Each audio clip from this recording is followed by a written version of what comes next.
The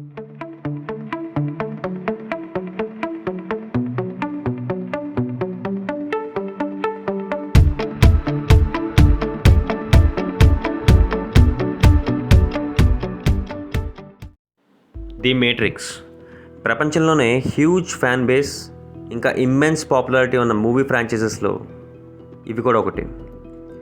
ఈ ఫ్రాంచైజీలో first instalment the Matrix 1999లో వచ్చింది. ఇక second instalment the Matrix reloaded 2003 సంవత్సరంలో వచ్చింది. ఇక థర్డ్ ఇన్స్టాల్మెంట్ మేట్రిక్స్ రెవల్యూషన్స్ ఇది కూడా 2003లోనే వచ్చింది.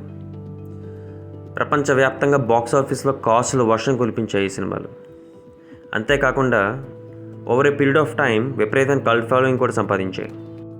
వీళ్ళే ఈ franchise directors the Wachowskis. Interesting విషయం ఏంటంటే ఈ ఫ్రాంచైజ్లో నెక్స్ట్ ఇన్స్టాల్మెంట్ మ్యాట్రిక్స్ 4 2021 ఎండింగ్ కల్లా థియేటర్స్కి రిలీజ్ అయ్యే ఛాన్స్ ఉంది. Welcome to Cinephile Monkey, where we analyse, dissect and understand the deeper meaning of cinema. Please do subscribe. So, here we go.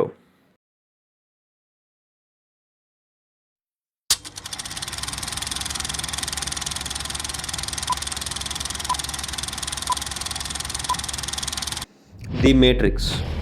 ఈ cinema పేరు వినగానే మనకు గుర్తొచ్చేవి మనల్ని సీట్ ఎడ్జ్లో కూర్చోబెట్టే high octane action sequences, mesmerise చేసే digital architecture, breathtaking visuals, spectacular VFX, amazing makeup, stupendous sci-fi landscape, grandeur of the geometrical designs. ఇవన్నీ మనకి సర్ఫేస్ లెవెల్లో మాత్రమే కనిపిస్తాయి. కానీ ఈ వీడియోలో ఈ మ్యాట్రిక్స్ తాలూకా డీపర్ మీనింగ్ని అనలైజ్ చేద్దాం. ఈ సినిమాని ఇప్పటికే చాలామంది చూసుంటారు, కానీ ఈ వీడియో చూసిన తర్వాత మళ్ళీ ఒక్కసారి ఈ ట్రయాలజీ చూడండి. ఈ సినిమా మీకు ఒక కొత్త పర్స్పెక్టివ్లో అర్థమవుతుంది. ఈ కథ మనకి బాగా అర్థం కావడానికి ఒక్కసారి ముఖ్యమైన క్యారెక్టర్స్ అన్ని చూద్దాం. ఈయనే ది ఆర్కిటెక్ట్, ఈ మ్యాట్రిక్స్ తాలూకా క్రియేటర్, ఇంకా దీని మెయిన్ ఫ్రేమ్కి కీ అడ్మినిస్ట్రేటర్. ఈవిడ the Oracle. Architect father of the matrix అయితే ఈవిడ mother of the matrix. Rebels అందరికీ ఈవిడ గైడెన్స్ ఇస్తూ ఉంటుంది, ముఖ్యంగా మార్ఫియక్స్కి. ఈవిడ మాట అంటే చాలా చాలా గురి. ఇతను మార్ఫియస్, ఫ్రీ సిటీ ఆఫ్ జయాన్లో చాలా ముఖ్యమైన వ్యక్తి. ఇతనికి ఒక షిప్ ఉంటుంది, దాని పేరు నెబుకద్నెజర్. ఇది బేసికలీ ఒక హోవర్ క్రాఫ్ట్. ఇది జయాన్ అండర్ గ్రౌండ్ టనల్స్ గుండా పాస్ అవుతూ రెబల్స్కి సెంటినల్స్ అనే కిల్లింగ్ మెషిన్స్ నుంచి ఎస్కేప్ అవడానికి యూజ్ అవుతుంది. ఈమె Trinity, hard core hacker. Rebels తరపున మొట్టమొదటిసారి నియోని కాంటాక్ట్ చేసేది ఈవిడే. లేటర్ పార్ట్లో ఈవిడ ప్రొటాగనిస్ట్కి లవ్ ఇంట్రెస్ట్గా మారుతారు. ఇతనే మన హీరో ప్రొటాగనిస్ట్ నియో. మ్యాట్రిక్స్లో ఇతను థామస్ ఆండర్సన్ అనే పేరుతో ఉంటాడు. రాత్రిపూట మాత్రం నియో అనే పేరుతో హ్యాకర్గా పనిచేస్తుంటాడు. ఇతన్ని ది వన్ అని కూడా అంటారు. అలా ఎందుకు అంటారనేది స్టోరీలో ముందుకు వెళ్ళే కొద్దీ మనకు అర్థమవుతుంది. ఇతనే agent Smith, main antagonist of the Matrix franchise. ఇతను మ్యాట్రిక్స్లో ఒక పోలీస్ లాగా, మ్యాట్రిక్స్లో మెషిన్స్ రూల్స్ మెయింటైన్ చేయడానికి. సెకండ్ ఇన్స్టాల్మెంట్లో ఫ్రీ వైరస్గా మారి మొత్తం మ్యాట్రిక్స్ని టేక్ ఓవర్ చేయడానికి ట్రై చేస్తాడు. వీళ్ళంతా మార్ఫియస్ షిప్ నెబుకద్నెజర్లో మిగతా crew, Tank, Dozer, Apoc, Cypher, Mouse, ఇంకా స్విచ్. సో ఇప్పుడు వాట్ ఈస్ ద మేట్రిక్స్? ఈ ఫండమెంటల్ క్వశ్చన్ అర్థం చేసుకోవడానికి మనం కొంచెం ముందుకు వెళ్ళాల్సి ఉంటుంది.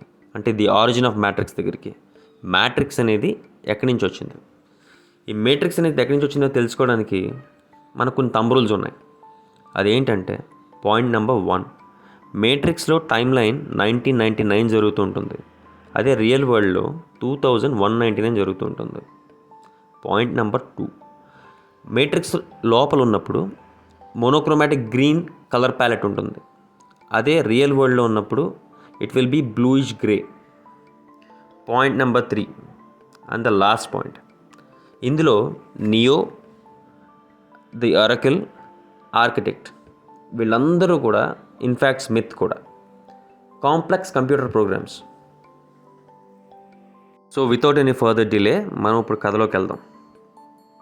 Let's see the origin of Matrix. మనిషి 21st సెంచరీ బిగినింగ్లో ఆర్టిఫిషియల్ ఇంటెలిజెన్స్ అంటే కృత్రిమ మేధస్సును కనుక్కుంటాడు. మనిషి కంటే ఎక్కువ ఎఫిషియన్సీతో పనులన్నీ చక్కబెట్టగలిగే రోబోస్ ఇంకా ఇంటెలిజెంట్ మెషిన్స్ అందుబాటులోకి వచ్చేసరికి ఒక్కసారిగా వర్క్లోడ్ అంతా తగ్గిపోయి ఫ్రీ అయిపోతాడు మనిషి. ఆర్ట్స్, మ్యూజిక్, గేమ్స్ ఇంకా పార్టీయింగ్ తప్ప వేరే పనులేం ఉండవు.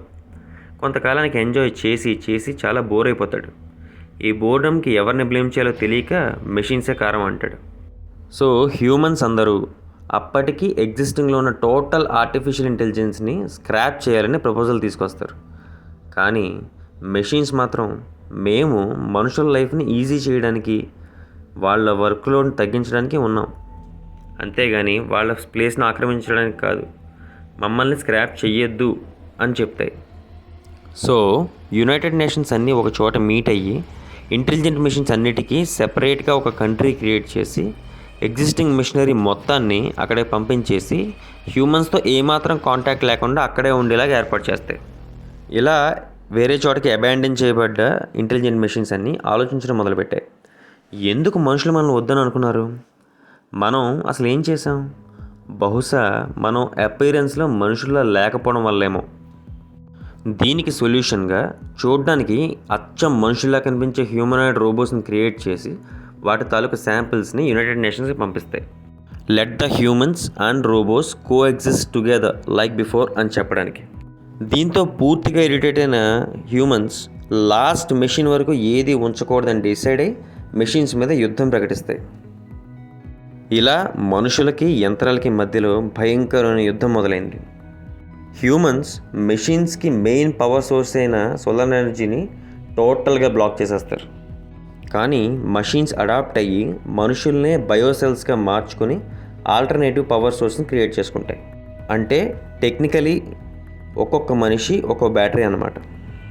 మనుషులందరినీ పుట్టగానే హ్యూమన్ పవర్ హార్వెస్టింగ్ ఫార్మ్స్గా క్రియేట్ చేసి వాళ్ళ బాడీలో ప్రొడ్యూస్ అయ్యే బయో ఎలక్ట్రిసిటీనే పవర్ సోర్స్గా వాడుకుందామని ఫిక్స్ అవుతాయి మెషిన్స్. ఇందుకోసం మనుషులు పుట్టిన వెంటనే వాళ్ళని ఇంటర్ కనెక్టెడ్ బయోపాడ్స్లో పెట్టి పవర్ హార్వెస్టింగ్ ఫామ్లో సోర్స్ ఆఫ్ ఎనర్జీ కింద క్రియేట్ చేసుకుంటాయి మెషిన్స్. ఇలా బయోపాడ్స్లో ఇండ్యూస్డ్ స్లీప్లో ఉన్న మనుషులకి ఒక అందమైన ఊహా ప్రపంచాన్ని, ఒక కాంప్లెక్స్ కంప్యూటర్ సిమ్యులేటెడ్ రియాలిటీని క్రియేట్ చేస్తాయి మెషిన్స్. ఈ సిమ్యులేటెడ్ రియాలిటీలో మనుషులందరూ ఒకరితో ఒకళ్ళు కేబుల్స్ ద్వారా కనెక్ట్ అయ్యే ఉంటారు. ఇలా మనుషుల్ని కంట్రోల్ చేయడం కోసం యంత్రాలు సృష్టించిన నిజం లాంటి కళల ప్రపంచమే ది మ్యాట్రిక్స్. ఇప్పుడు ఈ మ్యాట్రిక్స్ ప్లాట్ ఏంటో చూద్దాం. సో మూవీ బిగినింగ్లో మన హీరో కూడా ఈ మ్యాట్రిక్స్లోనే ఉంటాడు. మెటాకార్టెక్స్ అనే సాఫ్ట్వేర్ కంపెనీలో ప్రోగ్రామ్ రైటర్గా పనిచేస్తూ ఉంటాడు, థామస్ ఏ ఆండర్సన్ అనే పేరుతో. కానీ రాత్రిపూట నియో అనే ఏలియాస్తో హ్యాకర్గా పనిచేస్తూ ఉంటాడు. మార్ఫియస్ అనే ఒక వ్యక్తిని ట్రాక్ చేస్తున్నట్టు మనకి కంప్యూటర్ మీద డిస్ప్లే కనిపిస్తుంది. ఇక్కడే మనకి Alice in the Wonderland reference కనిపిస్తుంది. ఫాలో ద వైట్ ర్యాబిట్ అని తనకి డెస్క్టాప్ మీద ఒక మెసేజ్ వస్తుంది. తన దగ్గరికి కోడ్ కోసం వచ్చిన గ్రూప్లో ఒక అమ్మాయి షోల్డర్ మీద వైట్ ర్యాబిట్ టాటూ గమనించి వాళ్ళతో పాటు పార్టీకి వెళ్తాడు. అక్కడే ట్రినిటీని కలుస్తాడు. ఆ తర్వాత ట్రినిటీ ద్వారా మార్ఫియస్ని కూడా కలుస్తాడు. ఈ మీటింగ్లోనే మార్ఫియస్ తనకి రెడ్ పిల్ లేదా బ్లూ పిల్ రెండింటిలో ఒకటి చూస్ చేసుకోమని చెప్తాడు. ఒకటి నిజానికి దారిని, మరొకటి తన పాత ప్రపంచానికి దారిని చెప్తాడు నియోతో.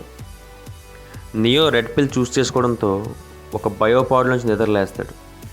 అతన్ని మార్ఫియస్ టీమ్ కాపాడి వాళ్ళ షిప్ నెబుకద్నెజర్లోకి తీసుకొస్తారు. ఇక్కడే నియోకి మ్యాట్రిక్స్ అంటే ఏంటి అన్న ప్రశ్నకి మొదటిసారి సమాధానం దొరుకుతుంది. అలాగే హ్యూమన్స్ ఉన్న యాక్చువల్ సిచ్యువేషన్ గురించి కూడా. లాస్ట్ హ్యూమన్ సిటీ జయాన్లో ప్రస్తుతం పరిస్థితుల గురించి, ఇంకా మ్యాట్రిక్స్లో ఉన్నప్పుడు ఏజెంట్స్ అనే కంప్యూటర్ ప్రోగ్రామ్స్ విషయంలో చాలా జాగ్రత్తగా ఉండాలన్న విషయం గురించి కూడా తెలుసుకుంటాడు నియో. కాన్స్ట్రక్టర్ అండ్ లోడెడ్ ప్రోగ్రామ్స్ తన బ్రెయిన్లోకి డైరెక్ట్గా డౌన్లోడ్ చేయడం వల్ల మార్షల్ ఆర్ట్స్ అన్నీ నియోకి వచ్చేస్తాయి. మార్ఫియస్ నియోనే ది వన్ అని బలంగా నమ్ముతాడు. ఆరకిల్ మార్ఫియస్కి హ్యూమన్స్ని ఫ్రీ చేయడానికి ఒకడు వస్తాడు అని చెప్తుంది. నియో మొదటిసారి ఆరకిల్ని కలిసినప్పుడు మాత్రం నువ్వు ది వన్వి కాదు అని చెప్తుంది.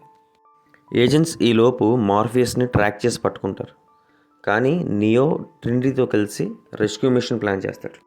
ఈ ఆపరేషన్లో నియో ఎక్స్ట్రాడినరీ ఎబిలిటీస్ బయటపడుతూ ఉంటాయి. నియో ది వన్లా ట్రాన్స్ఫార్మ్ అవుతూ ఉంటాడు.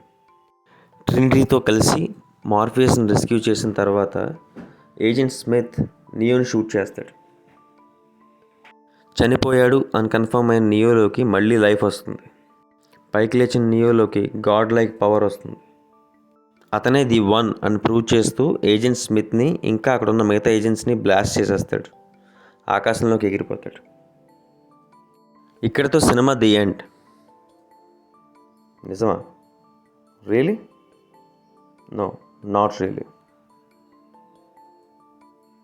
ఇక్కడి నుంచే మ్యాట్రిక్స్ రీలోడెడ్ కథ స్టార్ట్ అవుతుంది. మార్ఫియస్, నియో, ట్రినిటీ ఒక సీక్రెట్ మీటింగ్కి వస్తారు కెప్టెన్ నయోమితో. ఒక ఆర్మీ ఆఫ్ సెంటినల్స్ జయాన్ వైపు వస్తూ ఉన్నాయని అందరినీ వార్న్ చేయడానికి పిలిచిన సీక్రెట్ మీటింగ్ని ఏజెంట్స్ అటాక్ చేస్తారు. ఇక్కడే స్మిత్ అనే కంప్యూటర్ ప్రోగ్రామ్ బతికే ఉందని మనకు తెలుస్తుంది. అలాగే బెయిన్ అనే హ్యూమన్ రెబెల్ని క్లోన్ చేస్తాడు స్మిత్. ఇప్పుడు నియో రెండోసారి అరకిల్ని కలుస్తాడు. ఇక్కడే అరకిల్ జయాన్ని కాపాడాలంటే మ్యాట్రిక్స్ మెయిన్ ఫ్రేమ్కి వెళ్లాల్సి ఉంటుందని చెప్తుంది. దానికోసం మెరోవింజియన్ అనే క్రైమ్ బాస్ కస్టడీలో ఉన్న కీ మేకర్ని కలవాలని చెప్తుంది. మెరోవింజియన్ మనుషులతో ఏజెంట్స్తో ఫైట్ చేసి మొత్తానికి కీ మేకర్ని విడిపిస్తారు నియో, మార్ఫియస్ అండ్ ట్రినిటీ. ఇక్కడే ఏజెంట్ స్మిత్ క్లోన్డ్ ఆర్మీ నియోని అటాక్ చేస్తాయి. నెక్స్ట్ అటాక్లో చనిపోతూ కీ మేకర్ తనకిచ్చిన కీ ద్వారా మ్యాట్రిక్స్ మెయిన్ ఫ్రేమ్లోకి ఎంటర్ అవుతాడు నియో. ఇక్కడే మొదటిసారి మేట్రిక్స్ ఆర్కిటెక్ట్ని కలుస్తాడు నియో. ఆర్కిటెక్ట్ నియోకి ది వన్ కాన్సెప్ట్ ఎక్స్ప్లెయిన్ చేస్తాడు. జయాన్ అనేది మ్యాట్రిక్స్కి బ్యాక్ డోర్ ప్రోగ్రామ్ అని, ఎప్పుడు జయాన్ని డిస్ట్రాయ్ చేసి మ్యాట్రిక్స్ని రీసెట్ చేయాలన్నా అది ది వన్ అనే కంప్యూటర్ ప్రోగ్రామ్తోనే సాధ్యమని, ఇంతకుముందు 5 సార్లు మ్యాట్రిక్స్ని రీసెట్ చేశారని చెప్తాడు. ఇది 6th ఇటరేషన్ అని కూడా చెప్తాడు. అంతేకాకుండా నియోకి ఆర్కిటెక్ట్ 2 ఆప్షన్స్ ఇస్తాడు. అతని పక్కన ఉన్న 2 డోర్స్లో ఒకటి మ్యాట్రిక్స్కి రీసెట్ అని, రెండోది ట్రినిటీని కాపాడుకునే ఆప్షన్ అని చెప్తాడు. కానీ నియో ట్రినిటీని కాపాడుకోవడాన్ని చూస్ చేసుకుంటాడు. దాంతో ఫస్ట్ టైం మ్యాట్రిక్స్ రీసెట్ అవ్వదు. Because neo chose love. ఇంతలో రియల్ వరల్డ్లో మార్ఫియస్ షిప్ నెబుకద్నెజర్ని సెంటినల్స్ అటాక్ చేసి బ్లాస్ట్ చేసేస్తాయి. ఇక్కడే నియో మెషిన్స్ని మొట్టమొదటిసారి రియల్ వరల్డ్లో కంట్రోల్ చేస్తాడు, కానీ కోమాలోకి వెళ్ళిపోతాడు. నెబుకద్నెజర్ క్రూ అందరినీ హ్యామర్ అనే ఇంకొక హోవర్ క్రాఫ్ట్ కాపాడుతుంది. Hammer captain Roland. ఇతను జయాన్లో ఒక ప్రీమెచ్యూర్ ఈఎంపీ బ్లాస్ట్ జరిగిందని, దాంట్లో బెయిన్ అని ఒక్కడే బతికున్నాడని చెప్తాడు. ఇప్పుడు నియో ఇంకా బెయిన్ రూపంలో ఉన్న స్మిత్ ఇద్దరు కోమాలో ఉంటారు. కానీ నియో ఇంకా మ్యాట్రిక్స్ని యాక్సెస్ చేయగలుగుతాడు తన కోమాలో. ఇక్కడే నియో మూడోసారి అరకిల్ని కలుస్తాడు. కానీ ఆవిడ ఇంకొక లేడీ రూపంలో ఉంటుంది. ఈసారి అరకిల్ స్మిత్ అనే వైరస్ మ్యాట్రిక్స్ని ఇంకా రియల్ వరల్డ్ని రెండింటిని డిస్ట్రాయ్ చేయాలని ప్రయత్నిస్తుందని, దాన్ని ఆపాలని చెప్తుంది. తర్వాత స్మిత్ అరకిల్ని కూడా అసిమిలేట్ చేస్తాడు.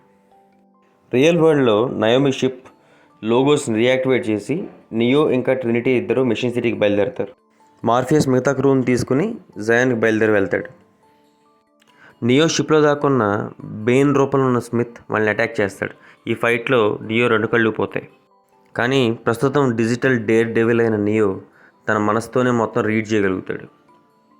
ఇంతలో హ్యామర్తో జయాన్కి వెళ్ళిన మార్ఫియస్ అక్కడ రీచ్ అయ్యి ఈఎంపీ బ్లాస్ట్తో టెంపరీగా మెషిన్స్ అందరినీ చెదరగొడతాడు. మెషిన్ సిటీకి రీచ్ అయ్యే ప్రయత్నంలో ట్రినిటీ చనిపోతుంది. నియో మాత్రం బ్రతుకుతాడు. మెషిన్స్ యొక్క మెయిన్ లీడర్తో హ్యూమన్స్కి మెషిన్స్కి కామన్ ఎనిమీ అయిన స్మిత్ అనే వైరస్ని తను టోటల్గా డిలీట్ చేస్తానని, దానికి బదులు మనుషులకి మెషిన్స్కి మధ్యలో పీస్ కావాలని అడుగుతాడు. చెప్పినట్టుగానే ఒక భారీ ఫైట్ తర్వాత స్మిత్ని, ఆ వైరస్ తాలూకు క్లోన్స్ని టోటల్గా అసిమిలేట్ చేసేస్తాడు నియో. దీంతో మొత్తం సిచ్యువేషన్ అంతా నార్మల్ కండిషన్కి వస్తుంది. డీల్ ప్రకారం ఆర్కిటెక్ట్ అరకిల్కి పీస్ డీల్ కన్ఫర్మ్ అని చెప్తాడు. కానీ ఈ సో కాల్డ్ పీస్ ఎప్పటి వరకు ఉంటుందో చూడాలంటాడు. అరకిల్ కూడా నవ్వి చూద్దాం ఎప్పటి వరకు ఉంటుందో అంటుంది. ఈ సన్ రైజ్ సీన్తో సినిమా ఎండ్ క్రెడిట్స్ పడతాయి. సో అదండి ఇప్పుడు దాకా మ్యాట్రిక్స్ ఫ్రాంచైజీలో వచ్చిన 3 సినిమాల తాలూకా సారాంశం. సో ఈ వీడియో కనుక మీకు నచ్చితే లైక్ చేయండి, ఛానల్ని సబ్స్క్రైబ్ చేయండి అండ్ మీ ఫ్రెండ్స్తో కూడా షేర్ చేసుకోండి. Thank you very much from the team of Cinephile Monkey. Adios, amigos.